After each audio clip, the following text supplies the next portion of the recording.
In the rolling hills of Galilee, life was simple. The sun warmed the fields of wheat and barley. A family lived there, known in their village.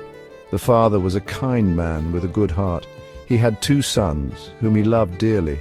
The elder son, Avner, was dutiful and hard-working. He stayed close to his father, learning the family ways. He respected the traditions and the land. But the younger son, Shimon, was different.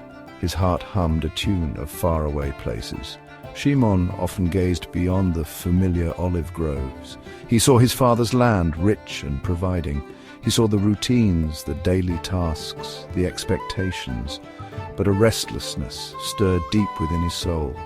He dreamed of a life beyond their quiet village, a life of excitement, of newness, of his own making. The stories from traveling merchants painted vivid pictures. Cities gleamed with adventure in his young mind.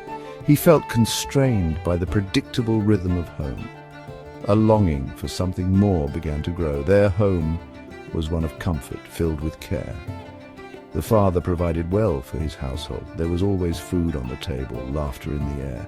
Lessons were taught, not just of farming, but of faith. They remembered God's goodness to their people. Yet Shimon felt a pull away from this goodness. He started to see the blessings as boundaries. He saw his father's guidance as a gentle cage. The seeds of a different desire were taking root, a desire for independence, no matter the cost. Avner, the older brother, watched Shimon. He saw the distant look in his younger brother's eyes. He heard the sighs that Shimon tried to hide.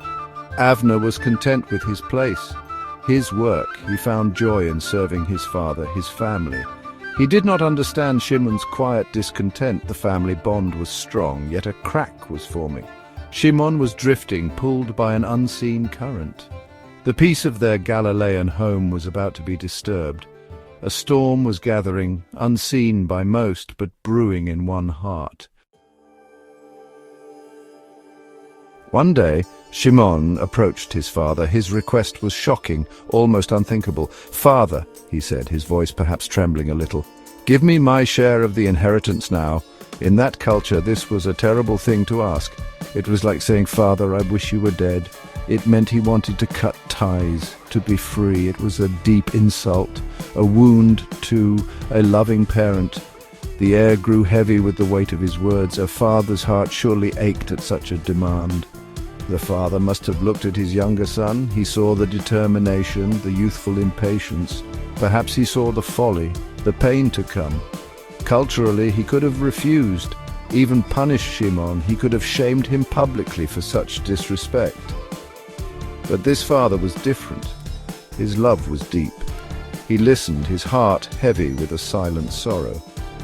He knew Shimon's heart was already far away. Holding on tighter might only push him further. So, with immense sadness, he agreed. He sold portions of his land and animals to give, and the inheritance was divided. Shimon got his share. It was a large sum of money, a fortune for a young man. He quickly gathered all his belongings. There were no long goodbyes, perhaps just hurried words. The shame of his request hung in the air. The servants would have whispered, the village shocked. A son leaving like this brought dishonor to the family. But Shimon was focused on his new, exciting future.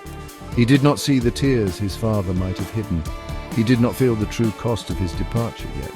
As Shimon walked away, the father watched. Each step took his son further from home, further from safety, further from love's embrace.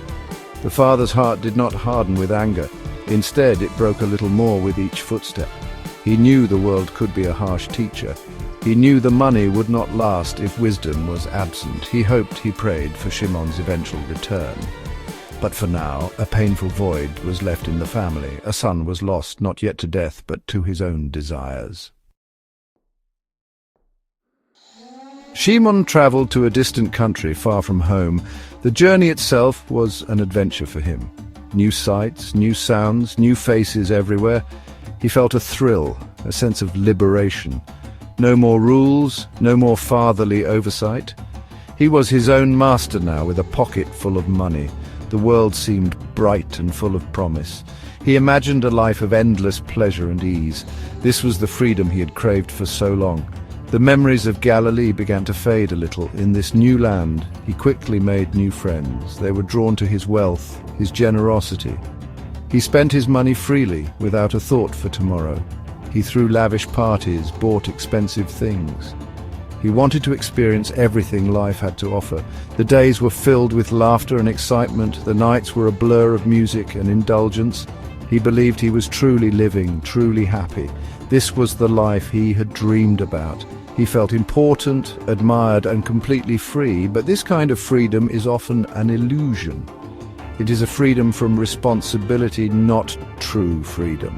Shimon did not think about the source of his wealth. He did not consider the work that had earned it. He only knew the joy of spending it. His new companions were not true friends. They were there for the good times, for his money. They did not care for him, only for what he could provide. But Shimon, in his youthful naivety, did not see this. He was too busy enjoying his newfound popularity. The father's wise counsel seemed so distant now. The values he was taught were easily forgotten. In the whirlwind of his new life, there was no room for them. He was living for the moment, for himself, alone. He thought he had escaped the ordinary, the mundane. He believed he had found something better, something more. The distant land offered anonymity, a fresh start. He could be whoever he wanted to be. But he was losing himself in the process. The path he was on was leading downwards, though he didn't know it yet. The days of careless spending continued for Shimon. His inheritance, which seemed so large at first, began to shrink. He never stopped to count the cost. He never thought about saving or investing. He only knew how to spend, how to consume. The parties became less grand, the friends less frequent. As his money dwindled, so did his allure. The excitement he chased started to feel hollow. The laughter didn't quite reach his eyes anymore. An emptiness began to creep into his heart. Then a severe famine struck the land. Food became scarce, prices soared beyond reach. Suddenly Shimon's world turned upside down. His money was gone, completely squandered. His so-called friends vanished like smoke in the wind. No one offered him help, no one remembered his generosity. He was left alone, hungry and desperate. The vibrant city now seemed cold and uncaring. The freedom he had cherished now felt like a cruel trap. He had nothing, and no one to turn to. He had wasted everything his father had given him, not just the money, but the opportunity it represented. He had traded lasting substance for fleeting pleasures. The memories of his father's house began to surface. In his father's home, even the servants had plenty to eat. Here he was starving, a stranger in a hostile land. The shame of his situation started to weigh heavily on him. He had been so proud, so sure of himself. Now he was broken with nowhere to go. The consequences of his choices were stark and unavoidable. The vibrant colors of his dream life had faded to gray. The music had stopped, replaced by the gnawing pangs of hunger. He had sought independence, but found isolation. He had chased pleasure, but found pain. The far country had promised much, but delivered little of lasting value. His pockets were empty, his stomach was empty, his heart was empty. This was not the life he had envisioned. This was the bitter fruit of his reckless living. The illusion of freedom had shattered completely. He was truly lost in every sense of the word. Section 5. The Pigsty of Despair, a Son's Lowest Point. Desperate for any way to survive, Shimon sought work. No one wanted to hire a foreigner with no skills. Finally, a citizen of that country took pity, of a sort.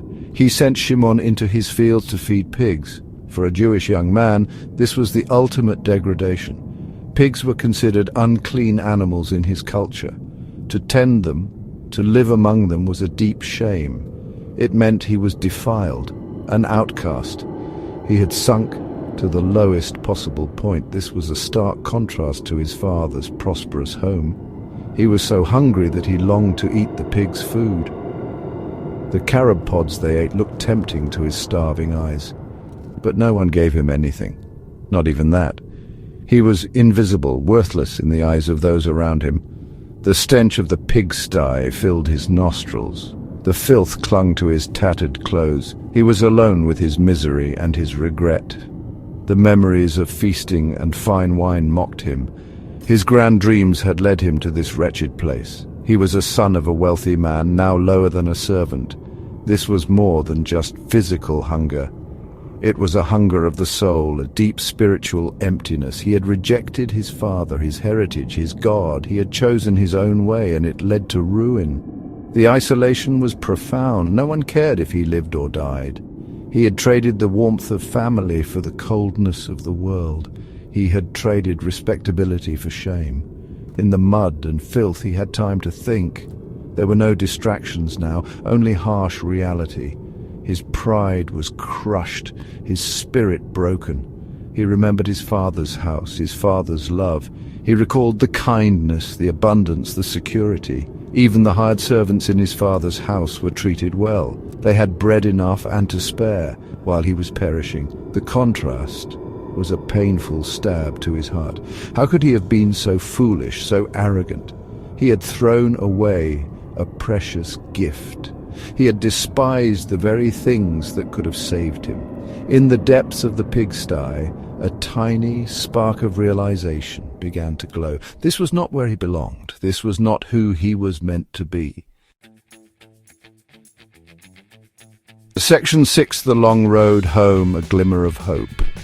Then, as the story goes, Shimon came to himself. It was a moment of clarity in the midst of despair, like waking from a terrible nightmare. He saw his situation for what it truly was. He saw his foolishness, his sin, his desperate need. The pride that had driven him away was finally broken. He realized the depth of his mistake.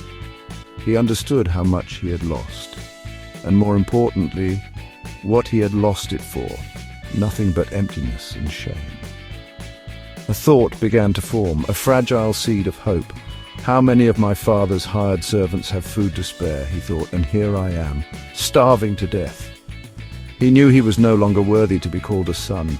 He had forfeited that right through his actions, but perhaps, just perhaps, his father might take him back as a servant. It was a humble hope, born of desperation and repentance. He would work. He would serve just to be near home again, just to escape the slow death of the pigsty. This was his only chance. So he made a decision, a firm resolution. I will set out and go back to my father, he declared to himself. He rehearsed the words he would say. Father, I have sinned against heaven and against you. I am no longer worthy to be called your son. Make me like one of your hired servants. It was a confession of guilt, an admission of unworthiness. It was a plea for mercy, not for rights. He was ready to face the shame, the possible rejection. The journey back would be long and hard. He got up and left the pigs, left the far country. He had nothing but the tattered clothes on his back. He was weak from hunger, weary from his ordeal, but he had something he didn't have before. A purpose, a direction, a tiny flicker of hope leading him homeward. Each step was an act of repentance, a turning away from his past. He didn't know what awaited him. Would his father even recognize him? Would he be turned away, condemned for his folly? Despite the fear, he kept walking, one foot in front of the other. Section 7. A Father's Welcome, Love Without Limits. Meanwhile, back in Galilee, the father had never forgotten Shimon. Every day, perhaps, he looked down the road. His heart carried a wound that time did not heal. He longed for his son, prayed for his return. He didn't know where Shimon was or what had become of him, but a father's love is persistent, patient, and ever watchful. He kept hoping against all odds that his lost son would come home. His love was not diminished by Shimon's rebellion. It was a steady flame waiting to welcome him back. This father represents God's own heart for his lost children. Then, one day, while Shimon was still a long way off, the father saw him. Perhaps Shimon was a silhouette against the horizon, a broken, limping figure barely recognizable. But a father knows his child, even from afar. And this father's heart leaped not with anger, but with compassion.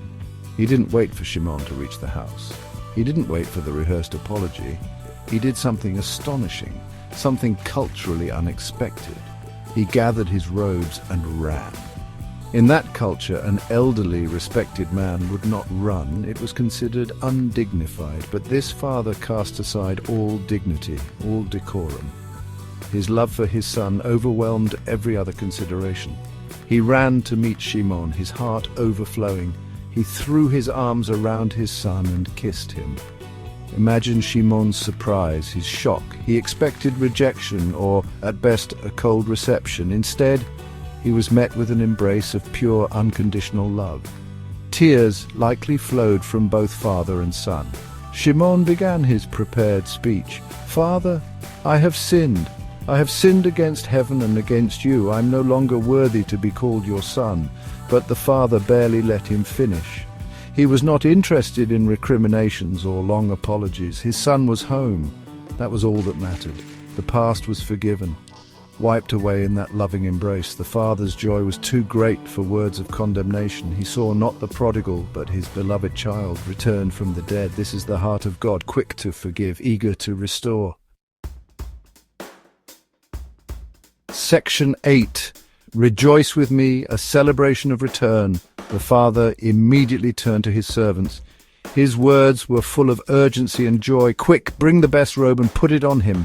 The robe was a symbol of honor, of sonship restored. Shimon's rags were replaced with dignity. "Put a ring on his finger and sandals on his feet."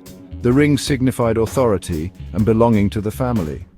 The sandals showed he was a son, not a slave. Slaves went barefoot. Every action declared, "This is my son," fully reinstated. Shimon must have been overwhelmed, speechless. Then the father commanded, "Bring the fattened calf and kill it. Let's have a feast and celebrate." The fattened calf was reserved for special occasions, great joy. This was not just a quiet family meal. This was a public declaration of restoration and rejoicing. The father's reason was simple and profound. "For this son of mine was dead and is alive again. He was lost and is found." So they began to celebrate with music and dancing. The whole household was caught up in the father's infectious joy. Imagine the scene: light, laughter, music filling the air. The aroma of roasting meat, a symbol of abundance and joy. Shimon, moments before a starving outcast, now the guest of honor. He was washed, clothed, and seated at the table. He was surrounded by love, acceptance, and forgiveness. This was grace in action, undeserved, unearned, but freely given. The Father's love didn't just forgive, it celebrated.